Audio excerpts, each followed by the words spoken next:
Mi hija lloraba incontrolablemente sobre mi hombro. Era la noche de Nochebuena, y el aguanieve de la Sierra de Guadarrama cortaba mi rostro como cristal roto.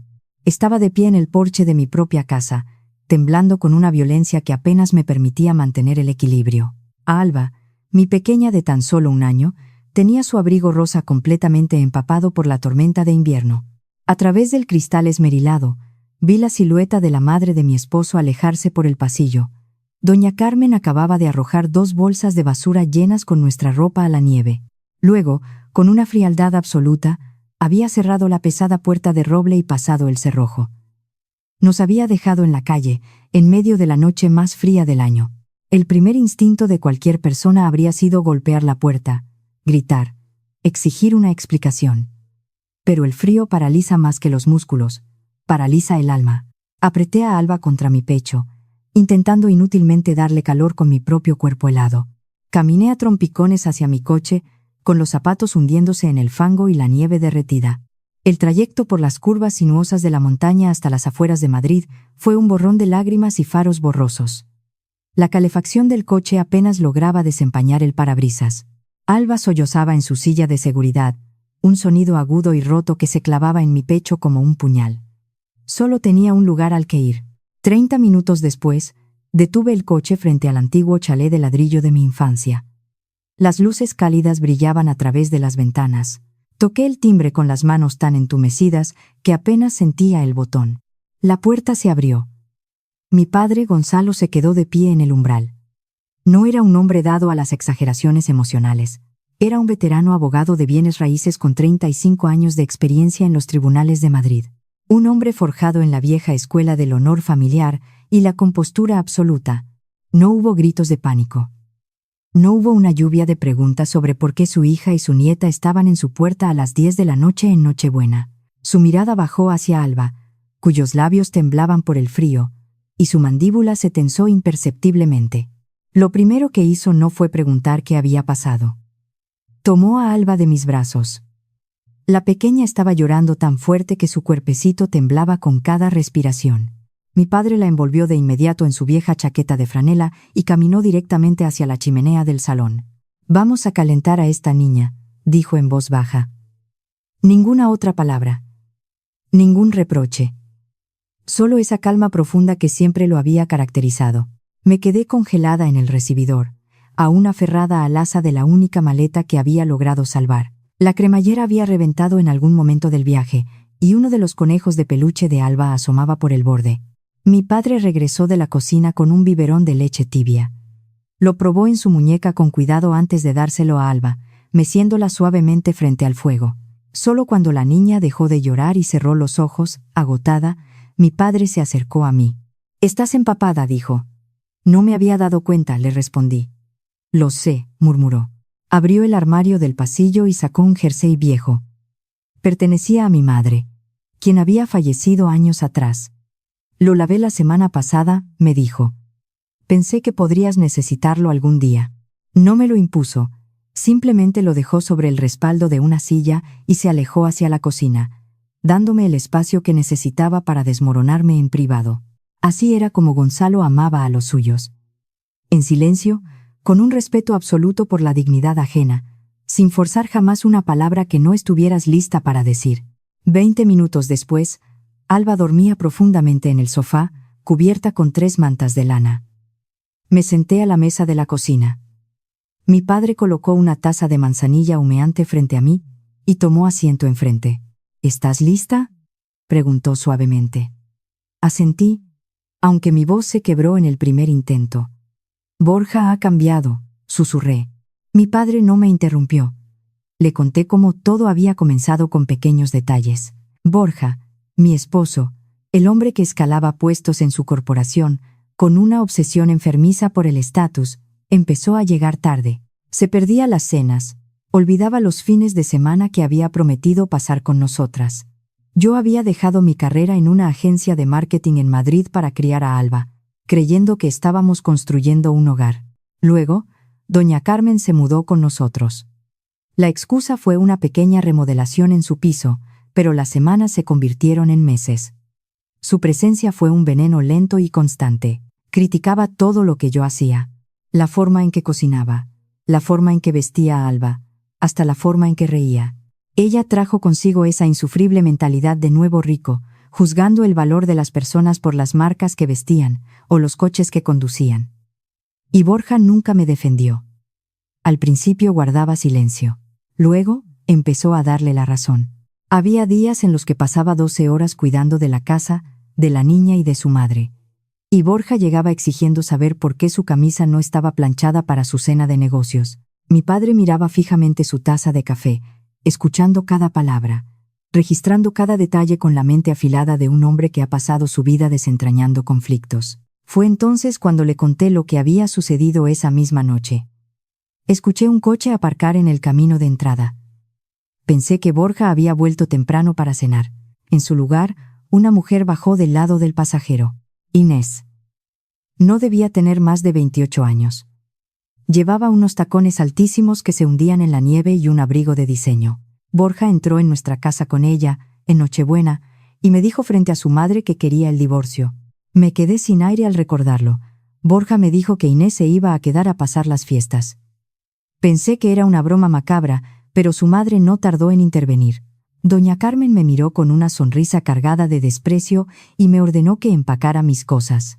Borja se cruzó de brazos, sintiéndose intocable en su gran casa de la sierra, y dijo que ya había tomado su decisión. Cuando pregunté a dónde se suponía que debíamos ir con una tormenta afuera, doña Carmen comenzó a meter la ropa de mi hija en bolsas de basura. El silencio en la cocina de mi padre era absoluto. No maldijo. No golpeó la mesa. Simplemente giró el rostro hacia el salón, donde su nieta dormía ajena a la destrucción de su mundo, y luego volvió a mirarme. Valeria, dijo con una calma que me dio escalofríos. Solo tengo una pregunta. ¿Quieres salvar este matrimonio? No respondí de inmediato. Pensé en los últimos años, en las promesas, en la boda. Luego recordé a mi pequeña llorando bajo la lluvia helada, mientras el hombre que debía protegerla se quedaba en un salón cálido con otra mujer. No, respondí. Las palabras me sorprendieron por su firmeza. No quiero. Mi padre asintió lentamente. ¿Qué es lo que quieres? Miré hacia el salón. Quiero que Alba crezca en un lugar donde nadie pueda echarla a la calle por la puerta principal. Por primera vez en toda la noche, Gonzalo sonrió. No era una sonrisa de alegría, sino de profundo entendimiento. Cruzó la mesa y puso su pesada mano sobre la mía. Entonces eso es exactamente lo que vamos a proteger. Se levantó, tomó las tazas vacías y las llevó al fregadero. Ve a dormir, Valeria. Mañana empezaremos a construir tu camino a casa. Me desperté con el olor a café y pan tostado. Por un instante, olvidé dónde estaba. Pero al ver el techo familiar de mi antigua habitación, el peso de la realidad volvió a caer sobre mí. Era la mañana de Navidad. Bajé las escaleras. Mi padre ya estaba en la cocina, mientras Alba golpeaba felizmente la bandeja de su trona con una cuchara de plástico, como si la pesadilla de la noche anterior nunca hubiera existido. Los niños tienen esa asombrosa capacidad de supervivencia, siempre y cuando alguien les haga sentir seguros al despertar. Come primero, me dijo mi padre, deslizando un plato sobre la mesa. Sabía que habría tiempo para conversaciones difíciles, pero su experiencia le dictaba que no debían tenerse con el estómago vacío. Cuando terminamos el desayuno, sirvió 2 tazas de café negro y se acercó a su viejo escritorio de caoba. Abrió un cajón y sacó una carpeta gruesa de color gris. He estado esperando este día, dijo en voz baja. Mi corazón dio un vuelco. ¿Lo sabías? Pregunté, sintiendo una mezcla de confusión y dolor. Colocó la carpeta sobre la mesa. Nunca pensé que Borja llegaría a ser un monstruo, pero siempre supe que era un hombre arrogante. Miré los documentos. La fecha en la primera página era de hacía 6 años.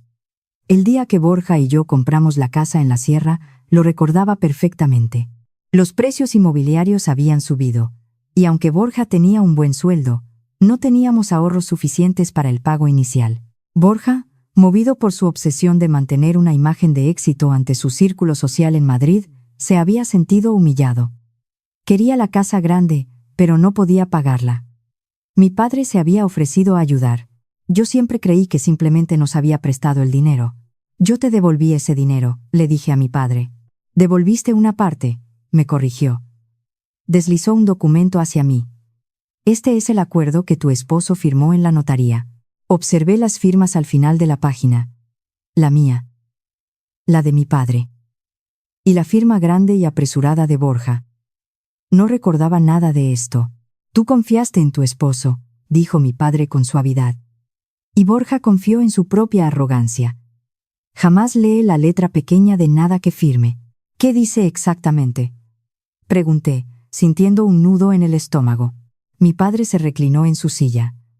Dice que el pago inicial no fue un regalo. Fue estructurado por mi bufete como una inversión de capital garantizada. Mantuve una retención sobre la propiedad. Parpadeé, intentando procesar el lenguaje legal. ¿Una inversión? Sí, asintió mi padre. Pero insistí en añadir una cláusula específica. Una cláusula de mala conducta y abandono. Tocó el papel con el dedo índice.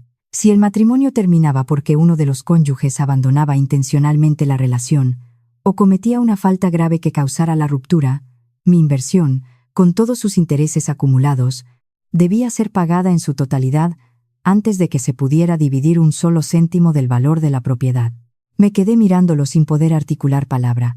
¿Planeaste que fracasáramos? No, respondió de inmediato, sin ofenderse. Planeé para la eventualidad de que alguien cambiara.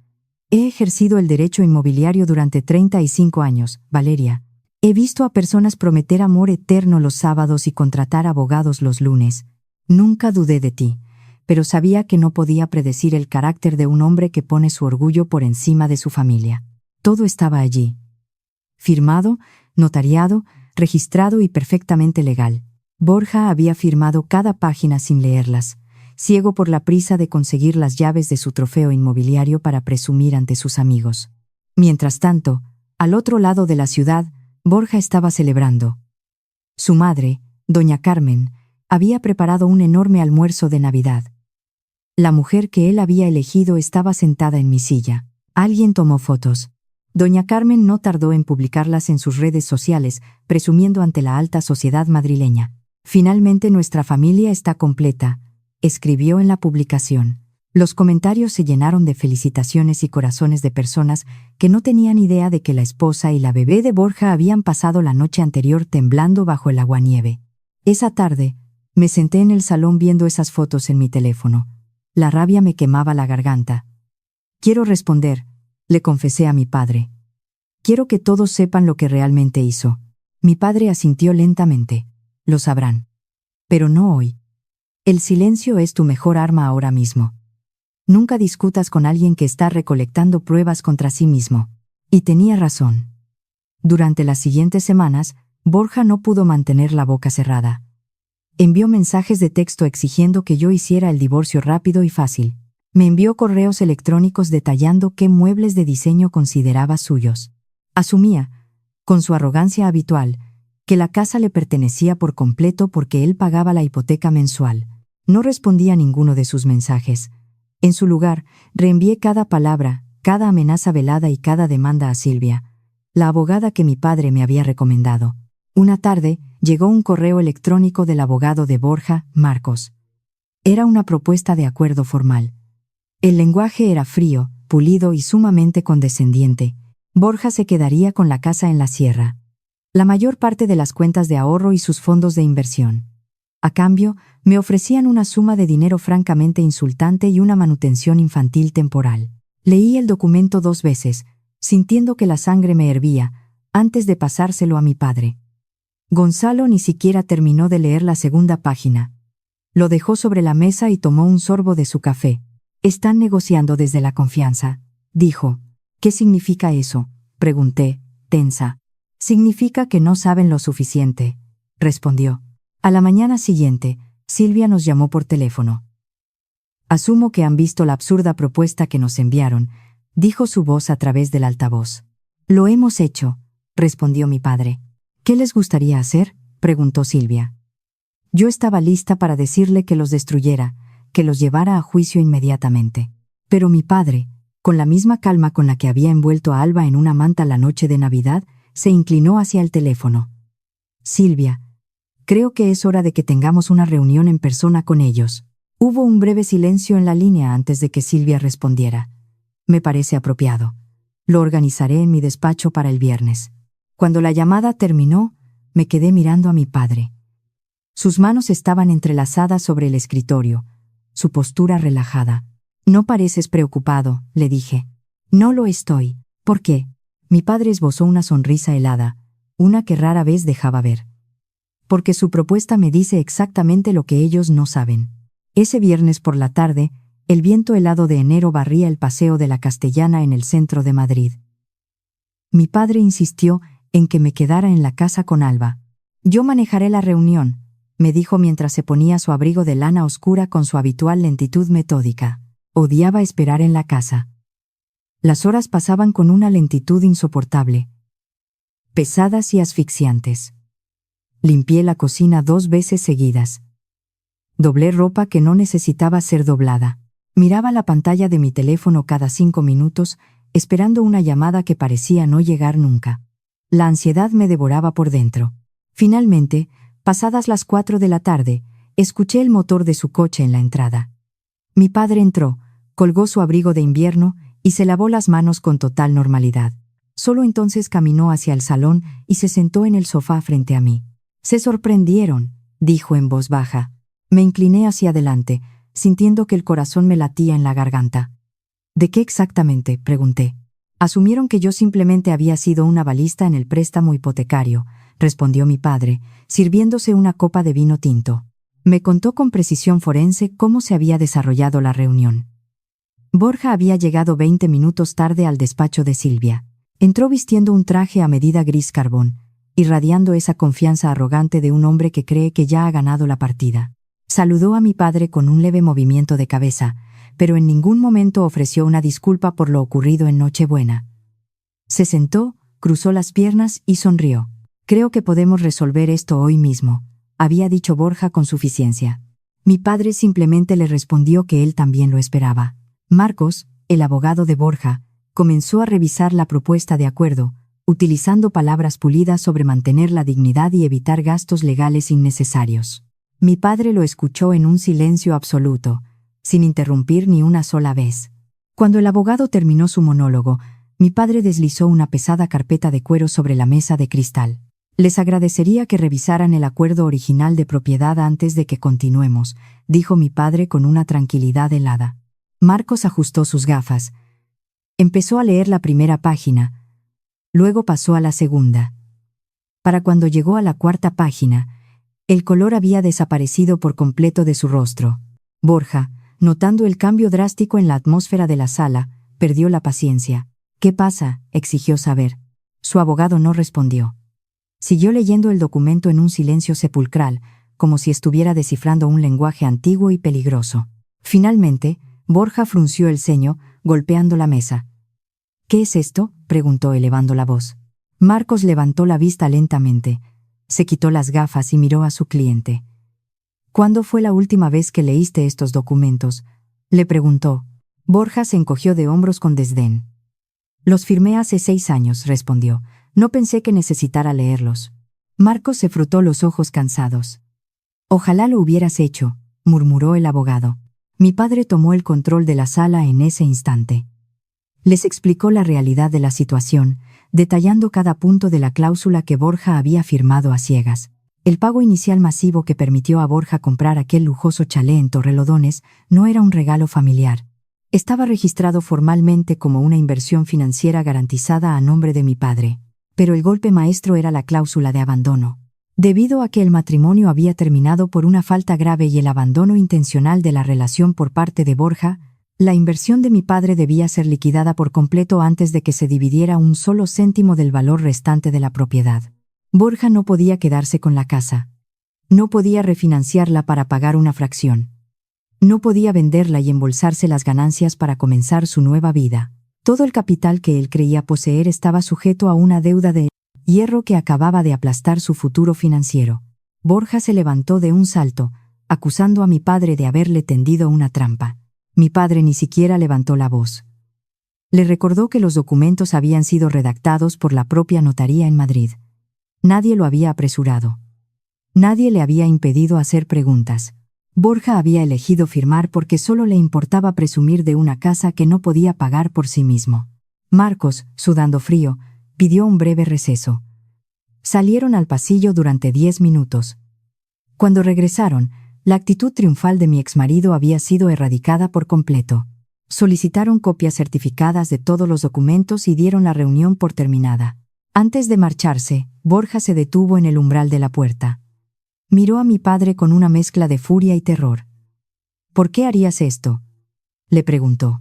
Mi padre lo miró con esa calma inquebrantable que tanto temían. «He pasado 35 años viendo a buenas personas confiar en la persona equivocada», respondió. «Me prometí que mi hija nunca lo perdería todo porque alguien más rompiera sus votos. La ley no protege a las personas que se niegan a leer». Ese mismo fin de semana, Borja comenzó a entrar en pánico. Las grietas en su fachada perfecta comenzaron a ceder. Mi teléfono vibró sin descanso desde el viernes por la noche hasta el domingo. Mensajes de texto, correos electrónicos largos y confusos, decenas de llamadas perdidas. Ya no exigía ni dictaba términos. Ahora suplicaba. Sugeriría que trabajáramos juntos para arreglar las cosas, insistiendo en que los abogados solo estaban empeorando una situación que podíamos manejar como adultos. Decía que recordara los buenos tiempos. No respondía a ninguno de sus intentos desesperados. Hice exactamente lo que mi padre me había enseñado durante esas frías noches de enero. El silencio no es cobardía, es disciplina. Cada vez que Borja me escribía, yo reenviaba sus mensajes a Silvia. Dejaba que él mismo documentara su propio colapso mental. Pero Borja no solo enfrentaba mi silencio. Inés, la joven que había llevado a nuestra casa en Nochebuena, comenzó a hacer preguntas incómodas. Ella había creído ciegamente que la enorme casa en la sierra era de Borja. Había creído que el divorcio sería rápido y que pronto viviría una vida de lujo sin preocupaciones en las afueras de Madrid. En cambio, descubrió que la casa estaba bajo un gravamen implacable y que Borja estaba a punto de perder su mayor activo. La fantasía de alta sociedad que habían construido juntos mostró su primera fractura. Y cuando el dinero y el estatus tambalean, las relaciones construidas sobre la vanidad suelen desmoronarse a una velocidad aterradora. Yo, por mi parte, comencé a reconstruir los pedazos de mi vida. Actualicé mi currículum y reuní el valor para contactar a una antigua directora de marketing con la que había trabajado antes de que naciera Alba. Para mi sorpresa, me recordó de inmediato y con mucho cariño. Estaban buscando a alguien para un puesto a tiempo parcial, coordinando campañas digitales. No era el puesto directivo que alguna vez soñé tener, pero era un salvavidas. Empecé a trabajar a la semana siguiente. Cada correo que enviaba, cada estrategia que organizaba, me devolvía algo que había perdido durante los últimos años de mi matrimonio. Me devolvía mi autonomía. Mientras mi vida profesional revivía lentamente, la de Borja colapsaba desde adentro. Un viernes por la tarde, una antigua compañera de trabajo me envió un mensaje directo.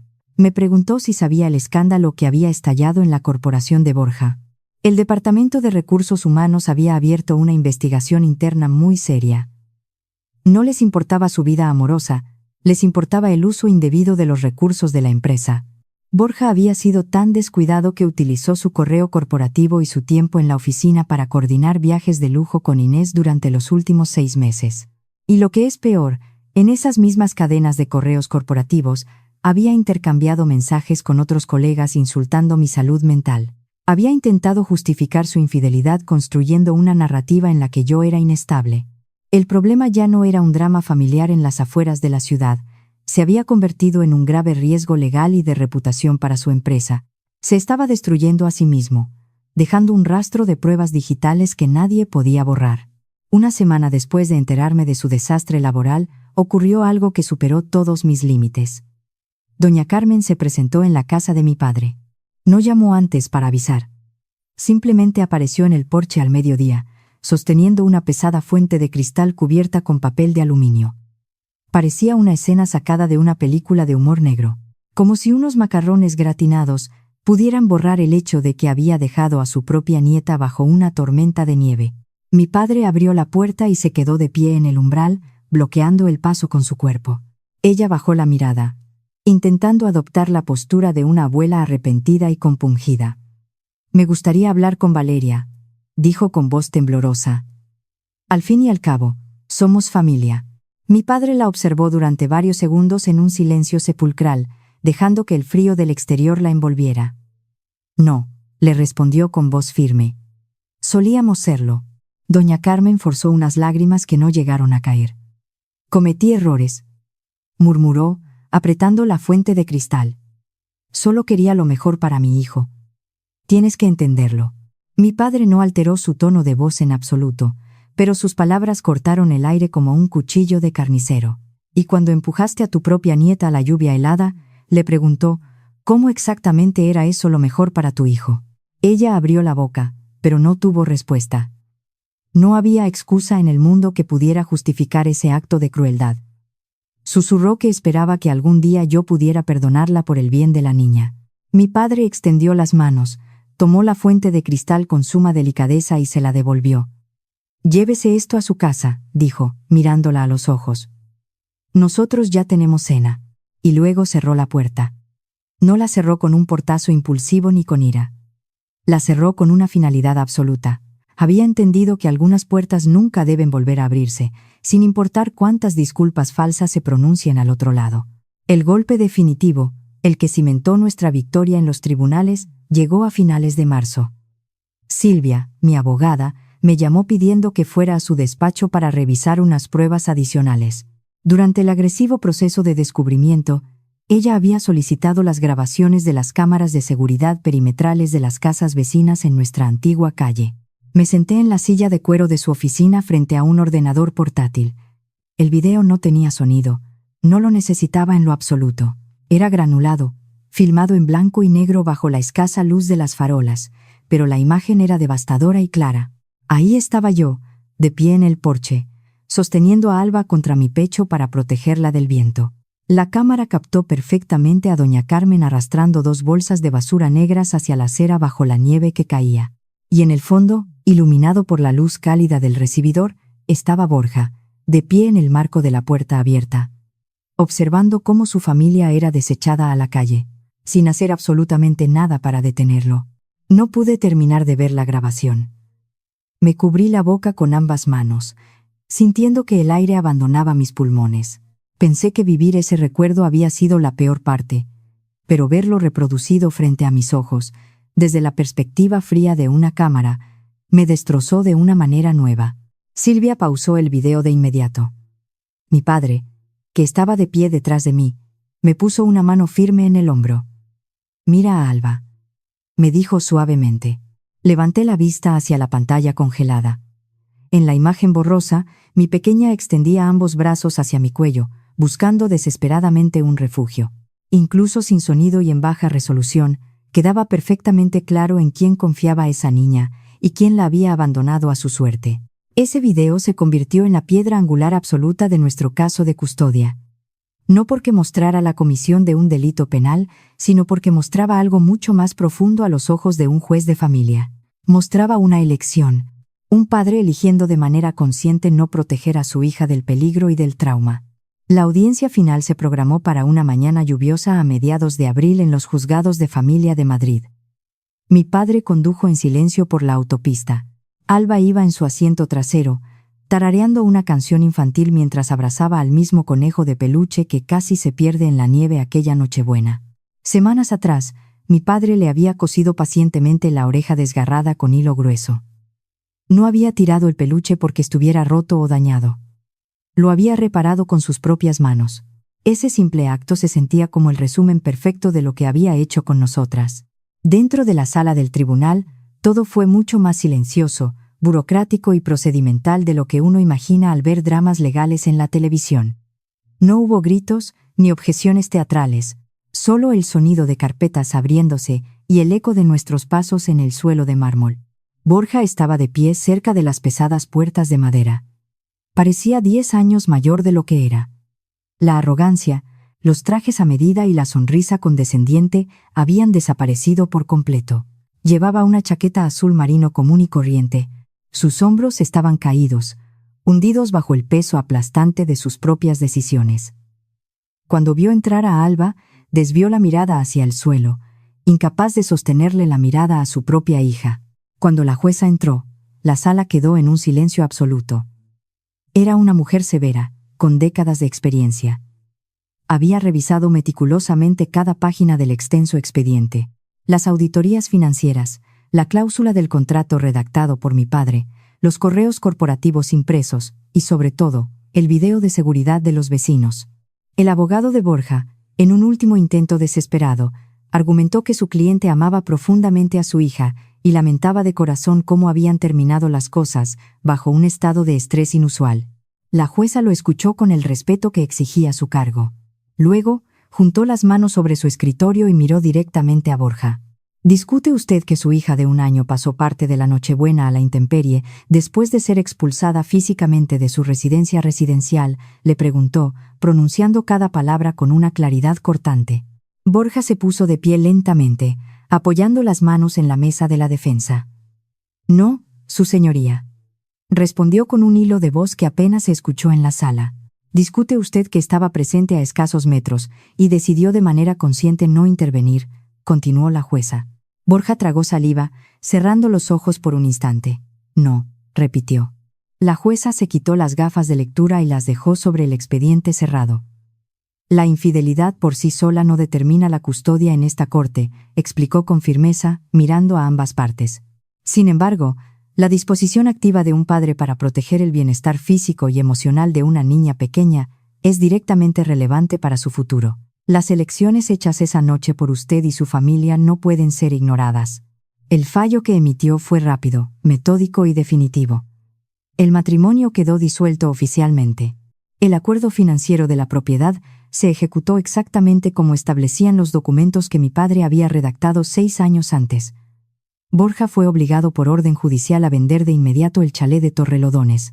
La inversión masiva inicial de mi padre, sumada a los intereses acumulados de 6 años, sería reembolsada en su totalidad antes de que se dividiera un solo euro del patrimonio restante. Cuando los cálculos finales se pusieron sobre la mesa, Borja se quedó prácticamente sin nada. La corte me otorgó la custodia principal y exclusiva de Alba, estableciendo visitas supervisadas para Borja que dependerían de su comportamiento futuro. Al salir de la sala del tribunal, el aire frío de los pasillos me golpeó el rostro. Sentí que podía respirar profundamente por primera vez en meses. Borja se acercó a mí antes de llegar a los ascensores. Por un largo momento, ninguno de los dos pronunció palabra. Las personas pasaban a nuestro alrededor, ignorando la tragedia humana que acababa de concluir. Lo siento, me dijo finalmente, mirándome con los ojos inyectados en sangre. Había imaginado este momento tantas veces mientras lloraba en mi antigua habitación. Creí que escuchar esa disculpa curaría la herida de la humillación. Pero no lo hizo. Solo sentí pena. Me alegra que por fin tengas el valor de decirlo, le respondí con una honestidad desoladora, pero las disculpas no borran el rastro de las decisiones que tomaste. Él asintió, derrotado. Lo sé, murmuró. Lo perdí todo. Mi padre, que había mantenido una distancia respetuosa para darnos espacio, se acercó caminando despacio con su maletín de cuero. Borja giró el rostro hacia él. «¿Te culpé a ti?», le dijo Borja a mi padre en un tono casi infantil. «Pensé que estabas usando tus contactos para intentar destruirme». Mi padre negó con la cabeza lentamente. «No, Borja, lo lograste tú solo». No había ni una gota de ira ni de revancha en la voz de mi padre. Solo una verdad pesada, absoluta y compasiva. «Debería haber leído los malditos papeles antes de firmar», se lamentó Borja, frotándose la frente. «Esos papeles no fueron tu mayor error», le contestó mi padre con paciencia. «Tu mayor error fue creer que un hogar te pertenecía, simplemente porque tu nombre estaba escrito en las escrituras del banco. Un hogar pertenece exclusivamente a las personas que se sienten seguras dentro de él. Y tú destruiste esa seguridad». Borja no tuvo ninguna respuesta para eso. Asintió una sola vez, se dio la media vuelta y caminó hacia los ascensores, perdiéndose entre la multitud de abogados y familias destrozadas. El verano llegó a Madrid, secando las lluvias y trayendo consigo una luz radiante. La vida volvió a ser ordinaria, predecible y maravillosamente hermosa.